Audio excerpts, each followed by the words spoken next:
Hey, we're Ellie and Josh from the Fi Couple, and today we're going to be talking about something that's near and dear to our heart, house hacking. House hacking, in our opinion, is one of the best strategies to get started in real estate. In 2018, we had over $100,000 in student loan debt, and we knew that we needed to find a creative way to get rid of it. Our 9-to-5s were not going to cut it alone. So we got rid of our car payment, but that only did so much. We knew that we needed to get rid of our rent payment too. So we decided to take a chance on house hacking, and we're excited to share how it went. What is house hacking? How does it work? And can it work for you? That's all the stuff that we're going to be talking about in today's video. But before we get started, if you enjoy content like this, make sure to like, subscribe, and comment below. So without further ado, let's get started.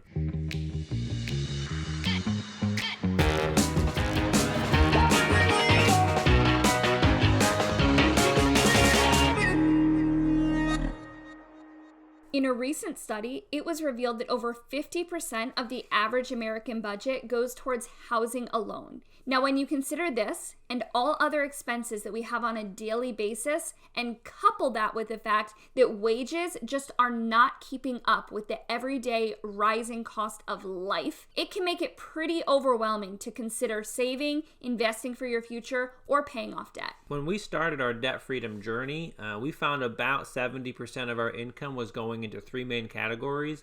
It was housing, transportation, and food. As we mentioned earlier, we sold our car as a way to lower our transportation costs.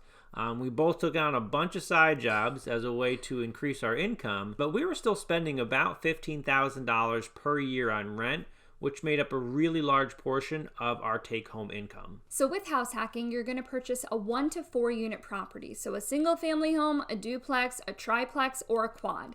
And when you're purchasing that, you're also using a low down payment owner-occupant loan. What does all of that mean? A low down payment owner-occupant loan means that you are saying, 1, this is going to be my primary residence, for 2, at least a year. So if you're able to meet those qualifications, you can qualify for this loan product. What is amazing about this is that you're really only needing to put down between 0, 3.5%, or 5%. So you're saving a lot of money by only needing to put down a little. So if it was a single family home, you could rent out the additional rooms, or if it's a multi-unit property, you could rent out the additional units. The biggest advantage of house hacking is that by collecting rent from those extra bedrooms or units, you can dramatically lower your cost of living and boost your savings rate. So for us, for example, by selling our car and house hacking, we were able to put $18,000 a year back into our pockets, which accelerated our ability to pay off our student loans. Is house hacking for everyone?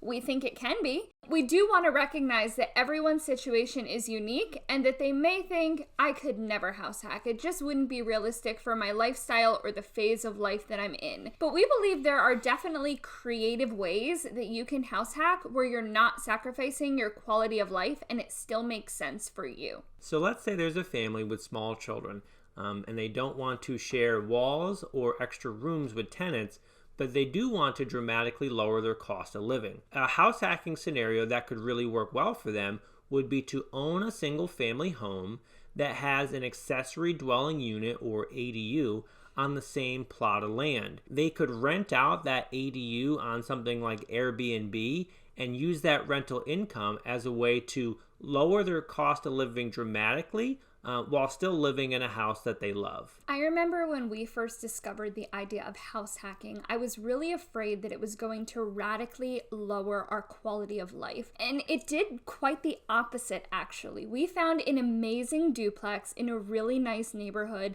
It had 3 huge bedrooms, a beautiful kitchen, a big backyard that was private and fenced in. It even had a garage and a driveway. We actually upped our quality of living moving into this house hack. So it was nicer than the 1-bedroom apartment that we were renting, but it was half the cost. House hacking does not mean that you lower your quality of life, and it does not mean that it's not private or a nice situation. Another scenario we get asked a lot about is, can house hacking work in a high cost of living area? And we say absolutely. Let's say there was a single family home, and as a traditional rental, maybe it wouldn't make enough sense to cover all of the expenses, but If you were to use, say, like the rent by the room strategy, where you use a low down payment, live in one of the rooms, and then rent out the other rooms, you can likely command a higher amount of rental income. And as a result, you can live in a higher cost of living city that you really enjoy,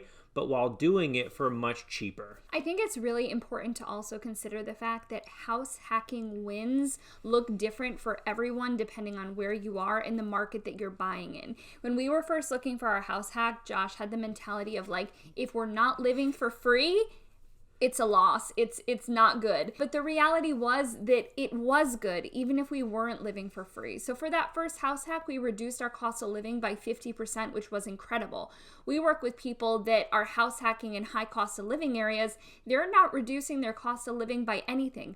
But what they are getting is principal pay down and appreciation on a property. So those are other wins that are important to consider. But for the record, we were able to eventually live for free after our second house hack. So the cash flow from the first property was able to front our costs on our second property. The way we see it, everyone needs a place to live. Most people will buy a home and they are responsible for the maintenance and the upkeep of everything, and they are responsible for every single expense. Now, what if they were to buy that same or similar home and use one of the house hacking strategies we talked about today? Yes, they still need to maintain the home, and yeah, now they have to coordinate with tenants, but now they have a income producing asset, so that way it can still dramatically lower their cost of living. We love the house hacking strategy and we are huge fans of it. So if you're thinking about it, it's really important to obviously do your own due diligence and research, but house hacking can have really, really big payoff for your financial situation. So we're curious, have you house hacked and have you thought about it? Leave your comments below and make sure to like and subscribe if you want to see more videos like this one.